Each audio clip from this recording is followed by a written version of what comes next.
Hi everyone, my name is Vikas and today we're going to be talking about trends in digital marketing and what's going to be coming up in 2020. Digital marketing is a space that is rapidly changing and every year we see new things and new trends. And today we'll be talking about 7 exciting trends that we predict to come this year. My name is Vikas and welcome again to Digital Bytes. Before we proceed, make sure you subscribe to our channel right here. Just click the button over there, the red button, and you'll get all the new videos and updates from us immediately. So the first trend we're going to be talking about today is the rise of new social media platforms. Not just TikTok, we're actually seeing a whole bunch of other platforms that are actually growing, right from ShareChat to Hello to Bigo to Vigo. There's so many of them that are springing up that we're going to see a lot more action in terms of platforms and what you can do with them. In fact, TikTok was the #2 platform across the globe in terms of downloaded apps, and it's actually going to be an exciting year for that app and many others as well. So we want you to kind of look out for new trends in terms of platforms as well. The second trend we really see going forward is AR or augmented reality, and we do have a video right here for you to see of what AR can really do for you. But we're seeing both Google and Facebook and even other platforms really trying to drive augmented reality and seeing how you can actually merge the experiences using the apps of Instagram or even on the Google Lens. And there's a lot of exciting work that we are doing with the brands, and brands are actually doing across the spectrum, and we look forward to seeing what we can do in 2020 to make that even more exciting across segments.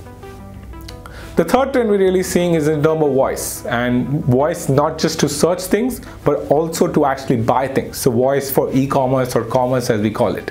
And we're already seeing lots of different apps, right from Nikki.ai to also video apps that are leveraging more video and voice content to really sell products and services. And that's going to be an exciting thing to see in 2020, where we need to see how vernacular and voice can really merge together to drive e-commerce sales, and that's something we haven't seen too much of in 2019. The fourth trend we expect is AI and first-party data. With all the privacy settings that are coming through, with everything that's happening around data and everyone wanting to kind of secure their own data, and with platforms giving a lot more privacy controls to users, we're going to see a lot more changes coming in right from the supply side and demand side of advertising and cookies and privacy. And Chrome as well is making some changes to make that happen in the next year or two. And I think a lot of that is going to force brands to look at first-party data, to start collecting customer data at their end itself and seeing how do you smartly use that data to engage with the consumer. Right from figuring out what kind of communication, what kind of offers, how do you merge that first-party data with the platform's custom audiences is something that's going to be really, really important to figure out in 2020. The next trend we're really seeing is in terms of vernacular. And while we've been speaking about vernacular across the board, 2020 is probably the year that vernacular will go mainstream. We are seeing a lot more users coming online in terms of different languages, different platforms. They're consuming content not just on print and sort of text related platforms, but also on video and OTT. And vernacular is going to be the key for many brands in 2020. So they will have to find a way to engage with users across the board. Here's a small case study of Swiggy and how we actually use that to leverage 11 different languages to create a campaign called the Swiggy Star Hunt. So vernacular is something that you should try in 2020 if you've not already done that. The sixth trend we're seeing is influencer marketing is probably going to have a rocky 2020 in our view. It has been growing, no doubt, but it has a lot of challenges that it's going to face in the coming year.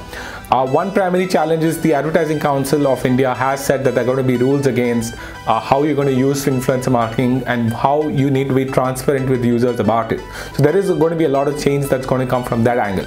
The other angle is also the fact that a lot of platforms are starting to change the way they look at influencers and content creators.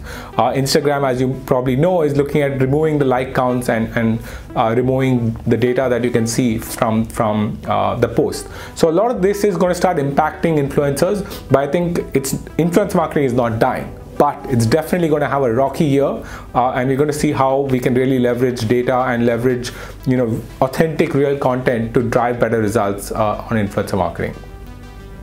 The last trend we're seeing is in terms of online to offline attribution. One key trend that we're seeing is that a lot of retailers and offline stores are starting to leverage digital, but today they can also track the impact of their digital activity offline, and that's exciting for us.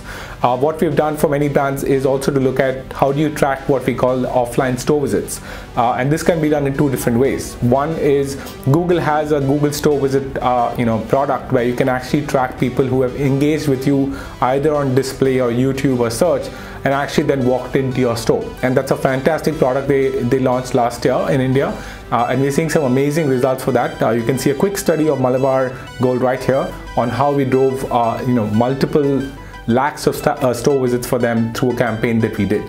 The other way to do offline attribution is actually to upload your customer data onto these platforms, and that's again a way for us to track what is the revenue that was actually driven by these platforms for offline sales, not online sales, right? And I think that's a really exciting part of what we're seeing, and this can be applied to any kind of offline store. It could be a retail store, it could be a salon, it could be any kind of offline place that's there, and that's really something that's exciting to kind of watch out in 2020 as well. So 2020 is going to be exciting. These are the 7 trends that we expect, but if you see something that we missed out, make sure you comment and tell us below, and we look forward to seeing you back on our next Digital Bites. Thank you. Hey guys, we're the team behind Digital Bites. We hope you found these videos informative. If you have any suggestions or topics that you want us to cover, please comment below. Don't forget to hit subscribe. Thank you.